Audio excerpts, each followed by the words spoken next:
জানো যাই হলে মাতা পিতা কি বলেছে আজকে এই বাসের ঘুরে আমাদেরকে সারা বেশি জাগ্রত হয়ে থাকতে হবে না। সত্যি পিতা আমাদের বলে গেছে বৌমা আজ তোমাদের হচ্ছে কালো নিশি, কালো নিশিতে কখনো ঘুমোতে নেই। হ্যাঁ হ্যাঁ, তো বলো এত বড় নিশি কি করে জেগে কাটাবো, তার কোনো উপায় রয়েছে তোমার কাছে? আমার কাছে উপায় রয়েছে। কি উপায়? আমি শুনেছিলাম ৬টি বৌদির কাছে এই নিশিতে নাকি তারা পাশা খেলেছিলেন গো। পাশা? হ্যাঁ, কোনোদিনও কর্ণেও শুনিনি, কোনোদিন নয়নেও দর্শনও করিনি। এই পাশা খেলা কেমন আমি যে কিছুই জানি না।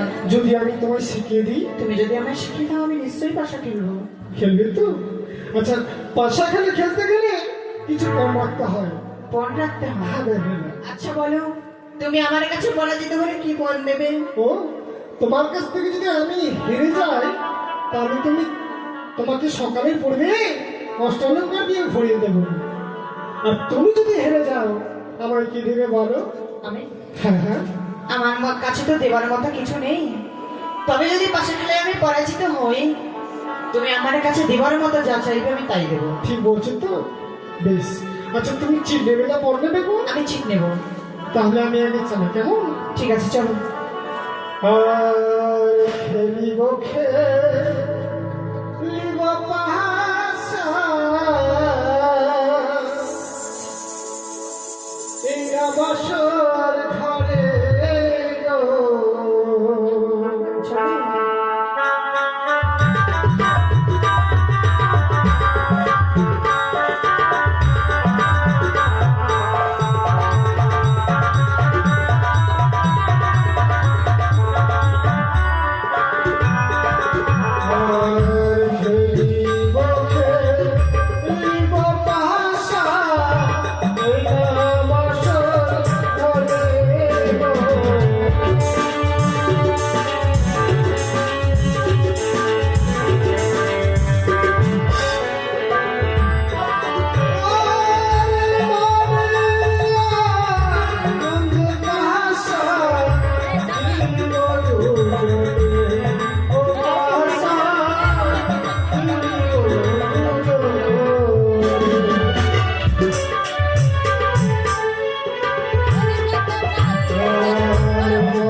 দেখো তোমার একটা গুটি আমি হেরে গেছি। তবে এবার আমি চালাবো। তুমি চালাও। এক